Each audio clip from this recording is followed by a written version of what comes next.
Hello friends, how are you? ఈ message universe డైరెక్ట్గా మీకు చెప్పాలనుకుంటున్నాడు. నేను ఒక ఇన్స్ట్రుమెంట్ని మాత్రమే ఇక్కడ, బట్ మీకు సెల్ఫ్గా నేను ఇక చెప్పాలనుకుంటున్నాను అని అమ్మవారు ద్వారా మీకు మెసేజెస్ యూనివర్స్ ద్వారా మీన్స్ ట్విన్ ఫ్లేమ్స్ జర్నీలో ఉన్న వాళ్ళందరికీ కూడా మీరందరూ నా సంతానం. నేను మీకు చాలా విషయాలు చెప్పాలి. ఎన్నో జన్మలు ఎత్తిన మీరు ఈ జన్మలో మీరు మరియు వచ్చే జన్మలో ఎన్నో కార్యాలు చేసే ఉంది. జీవితంలో ఒక సుఖం కాదు, ఎన్నో సుఖాలు మీరు అనుభవిస్తారు.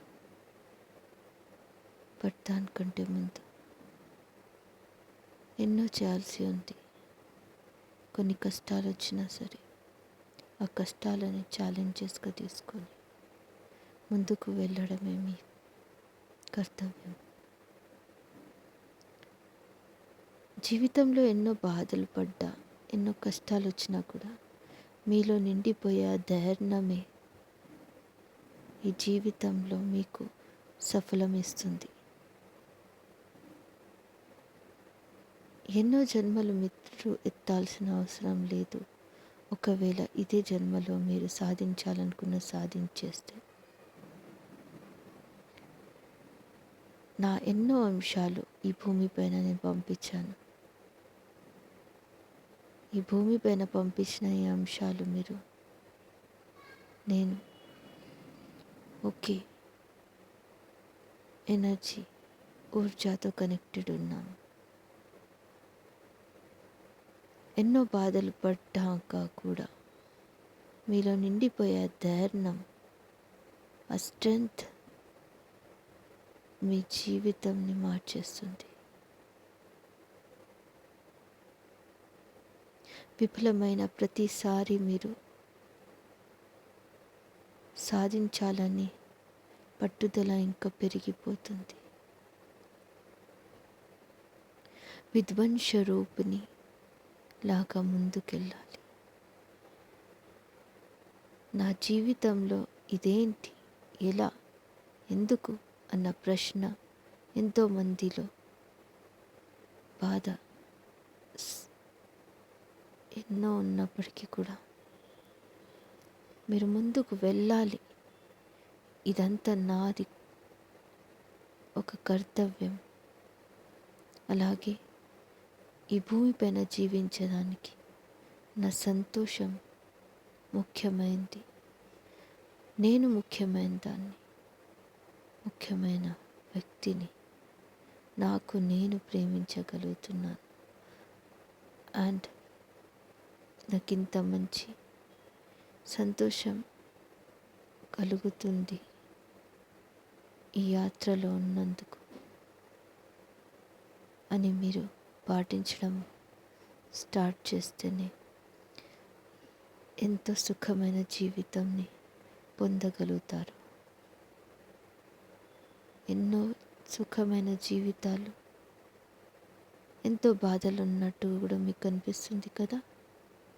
బయట నుంచి వాళ్ళు సుఖంగా ఉన్నప్పటికీ కూడా లోపల ఏదో బాధ. పరంతు మీరు లోపటికి వెళ్ళి సుఖంగా సంతోషంగా ఉంటే బయట నుంచి అన్నీ ఆటోమేటిక్గా బాగుంటాయి. ఎంతో జీవితాలు ఈ క్షణం బాధపడుతూ ఉన్నాయి, నాకు తెలుసు. ఆ బాధ నుంచి బయట తీసుకొచ్చేదానికి నేను ప్రతిసారి ప్రయత్నిస్తున్నాను. నువ్వు ఎందుకు బాధపడుతున్నావు నా? ఎందుకు? మీరు నా సంతానం.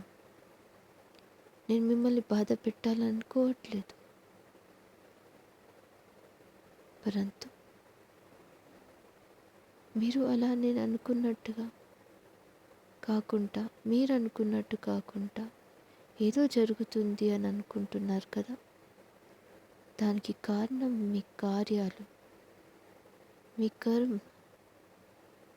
మీ కర్మ అంటే కేవలం చేసిన పనియే కాదు, విన్న, చూసిన, మాట్లాడిన, ఆలోచించిన ప్రతి విషయం ఒకదానికొకటి కనెక్టెడ్గా ఉంటుంది. నేను మీ జీవితంలో ఒక సుఖంని తీసుకురావాలనుకుంటున్నాను. ఆ సుఖంని తీసుకురావాలి అంటే మీరు మీ పైన మీ కర్తవ్యాలని నిర్వర్తించాలి. ఎన్నో కష్టాలు వచ్చినప్పటికీ కూడా, మీరు ఒక బాధలో ఉన్నప్పటికీ కూడా సంతోషంని పొందగలుగుతారు. ఎలా? మీ కర్తవ్యాన్ని నిర్వర్తించడం మీరు స్టార్ట్ చేయండి. అందుకే నేను ఎన్నో రకాలుగా మీకు ఎన్నో ఇంట్యూషన్స్ ఇస్తూనే ఉన్నాను. మీ ప్రేమ మీలో ఉంది, మీరు బయట వెంకులాడుతున్నారు. మీ ప్రేమ మీలోనే ఉంది. సంతోషంగా జీవించడానికి ఎన్నో కష్టాలు, వేదాలు దాటి వెళ్ళాల్సి వస్తుంది అని సామెత విని ఉంటారు కదా. ఇది సామెతనే కాదు, ఇది నిజం కూడా అని అనిపిస్తుందా? ఎప్పుడెప్పుడైతే మీరు బాధపడతారో అప్పుడప్పుడు నేను కూడా మీకోసం బాధపడుతూనే ఉంటాను. మీరు నా పిల్లలు, మిమ్మల్ని నేను బాధ పెట్టాలని ఎప్పుడు అనుకోలేదు.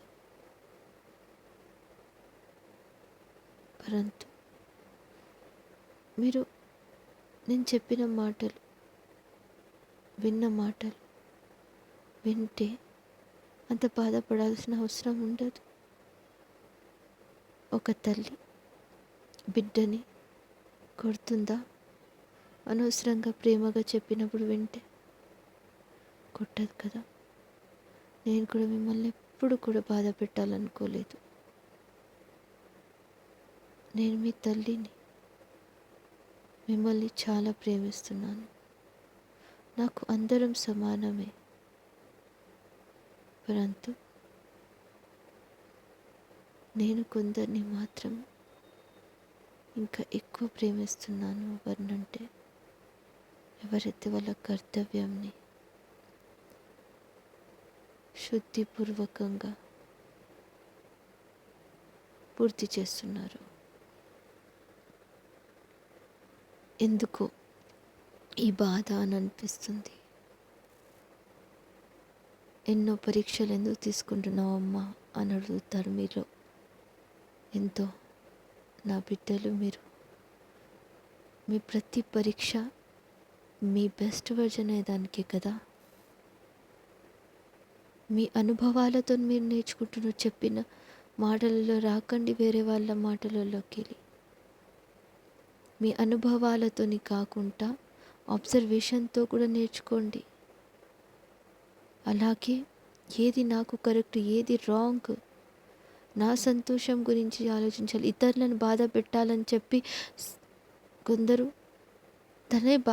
తనే డిఎం బాధపడాలని, డిఎఫ్ నా కోసం బాధపడాలని. అరే, మీరు ఒకరొకరిని బాధ పెట్టుకుంటూనే ఉంటారా?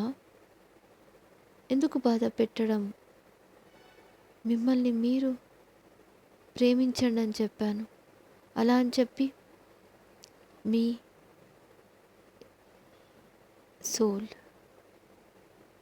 మీరే అతను అన్న మాట మర్చిపోయి, అతనే మీరు అని అతను మర్చిపోయి, నా గురించి తను బాధపడాలి, నాతో మాట్లాడకపోతే తను బాధపడాలి, నాతో మాట్లాడకపోతే అతను బాధపడాలనుకోవడంలో మీ స్వార్థం లేదా? మీలో కొందరు మాత్రం ఇలా ఆలోచిస్తున్నారు కాబట్టి చెప్తున్నాను. అందరూ అలా ఉన్నారని నేను అనట్లేదు.